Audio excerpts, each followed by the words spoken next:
Good evening, everybody. I'm sorry I can't be there with you tonight. I really wanted to come. I love a good party.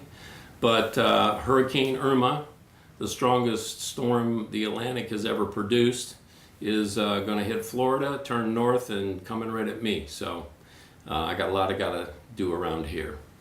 Jeff thought it'd be interesting for me to tell you the story about where Expect No Mercy really came from. I'm sure there's some legends and lies out there, and Ugly Eddie and all that. So I thought I would do that and try to keep it short so you guys can get to partying. We really started life as the redheaded stepchild of the 229th. The Army was going through a massive reorganization, and we were breaking up these large, cumbersome aviation units into smaller, more nimble organizations. So this massive attack battalion called the 229th was breaking up into 3 battalions, with each of the companies forming the nucleus of a new battalion. Well, my arch rival had actually been designated the commander of the 229th, and he was on scene, had taken command, and his job was to break up the battalion. I wasn't there yet. I was due later in the summer.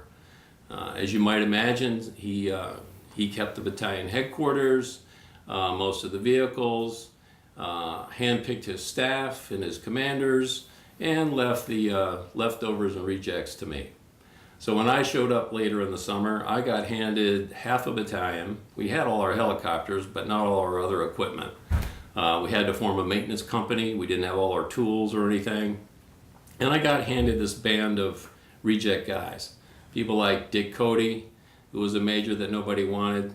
Division didn't want him. Bailey didn't want him. So, and he had a reputation already, even back then. So I got him to be my S3, and there were some other leftovers like Newman Shufflebarger and some other, recalcitrant lieutenants like that we formed the unit with. Well, I was still pretty excited and learned that we were going to be the 55th.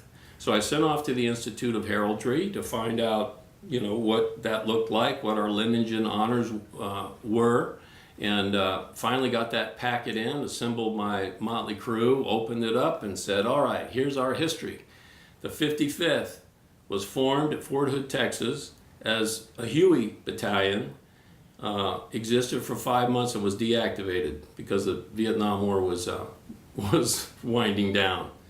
That's our history. Our honors, none, blank page.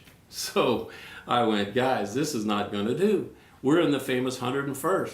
We're surrounded by all these other famous battalions with all this lineage from Vietnam and everything. We've got to do something about this. We've got a division run coming up in about a month. We have time to react. We need an identity. Let's come up with something. So we decided to have a contest with all the soldiers. We put out a form and said, hey, fill this in and come up with all your ideas for something. We need a t-shirt. Everybody in the division's got these distinctive t-shirts.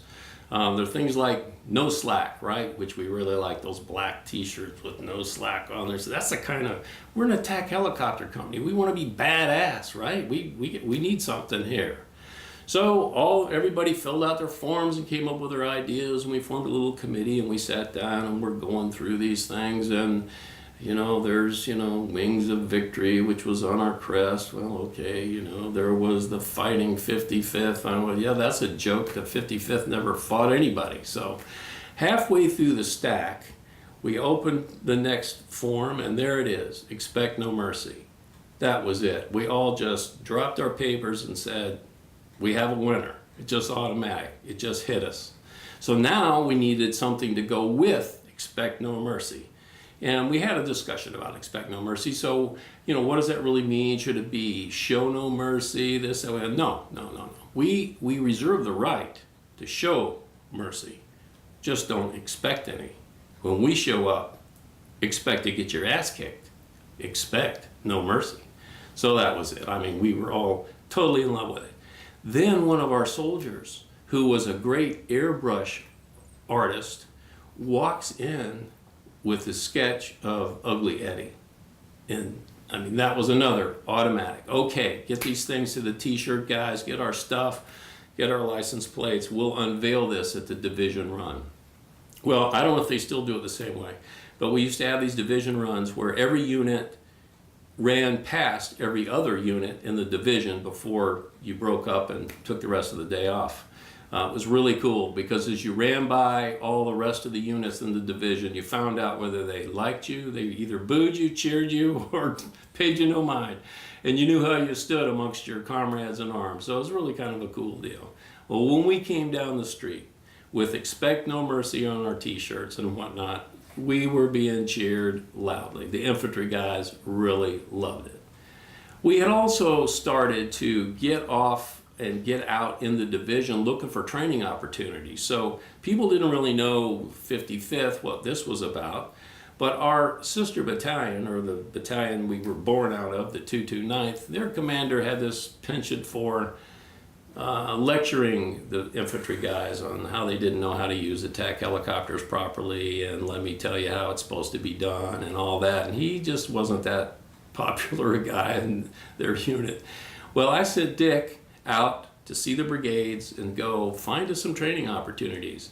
You guys want to do some live fire? You want some Apache, some attack helicopter support? We were Cobras at the time, of course. And we started training with the infantry units, and they really liked what we were doing. We weren't lecturing them. We go, what do you want to do? Let's do it. Let's get in there. Let's go for it. And we already were starting to build a reputation, but when we unveiled Ugly Eddie, it was magic. Then our artist paints a giant Ugly Eddie on the end of our building. We were given just one barracks building. We had to build our own headquarters and everything, literally ourselves, out of 2x4s and paneling and whatnot, which was okay. But then we had this giant, beautiful, and I don't know if there are pictures, I bet you there's pictures of it in the history there at the battalion, of Ugly Eddie. And before you know it, everybody in the unit is out there getting their picture taken in the front of Eddie, pictures with their girlfriends. Their parents would visit, and here's this badass looking ugly thing, everybody proudly standing in front of Ugly Eddie. So the magic was going. So then next, I went to see the brigade commander, Ben Couch, and said, "Sir, we want to be, look, we had got no history with the division. We want to be the first unit to field Apaches in the division because that was coming up." He goes, "Oh, Tom, you don't want to do that. It's a brand new program. You're only going to be the 2nd battalion to convert from Cobras to Apaches. It's fraught with things that could go wrong. You'll be away from the division for 6 months or more. Everybody will forget about you." I said, "Sir, please throw us in that briar patch." And so he said, "Okay." And then we started getting ready for that process, and we're getting now to start to get rid of some of the deadwood in the battalion and bring in all these great superstars that are coming out of school. That's how the fielding program worked. And I got guys, young warrant officers coming in like Turbo, Greg Tuberville, right? Who, you all know, I hope you know him. Superstar Greg Tuberville, big, strong, strapping lieutenants like Steve Mathias, guys like that. And I got to hold on to, some of the misfits that I really wanted to hold on to. Why I kept Shufflebarger, I don't know, but I did. And Dick, unfortunately, got ripped off by the division commander and sent to Korea to be his aide. So I lost Dick. So at any rate, I sent Tom Stewart, our new S3, to Hood to get ready to do the transition stuff. And we're watching the 82nd, which was the one unit ahead of us that was transitioning. And the 82nd goes to Fort Hood and tells them how screwed up they are down there. "We're not going to do it your way. We're the mighty 82nd. We're the 18th Airborne Corps. You guys don't know anything." And just completely pissed everybody off.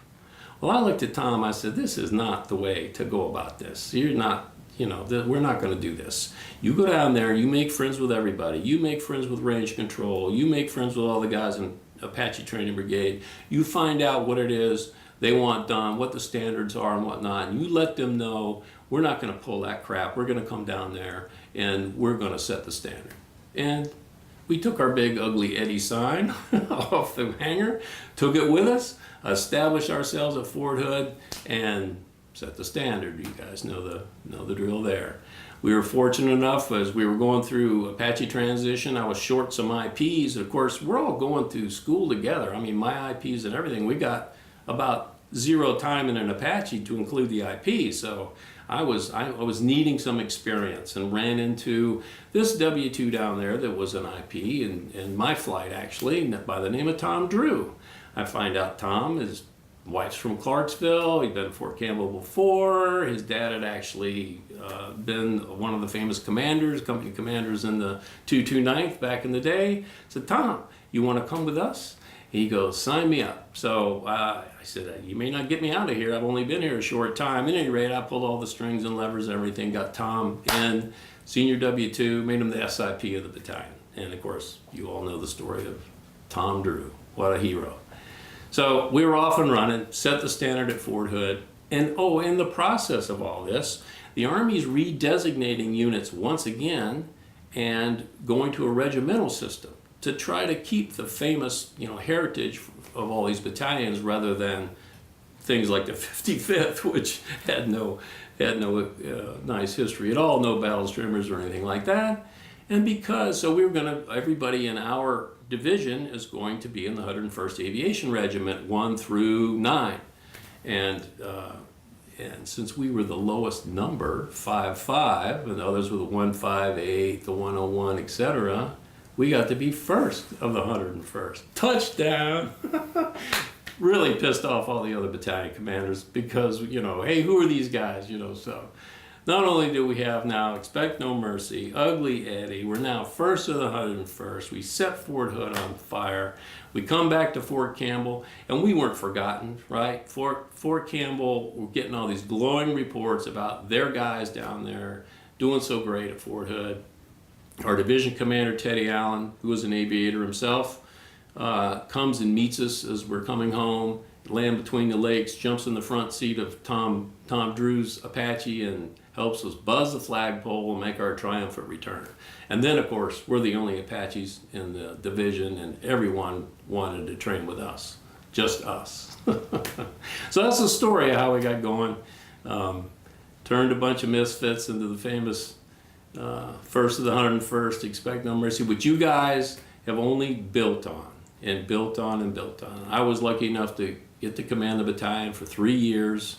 We got home and I was late going into battalion command, so all of a sudden I was on the colonel's list and selected for the War College, and division commander came and said, hey, you need to go on to school. I said, no, you can't do that. My whole unit is stabilized for a year. What, are you going to trade me out? I have to leave? Please let me stay for another year. And so he did. So in that next year, I was already designated to come back and take the brigade. So I turned the flag over to Dick, who had gotten promoted and selected for battalion command. I just put my stuff in a wall locker, went to the War College, came back, took the brigade, and we immediately blasted off to Desert Shield.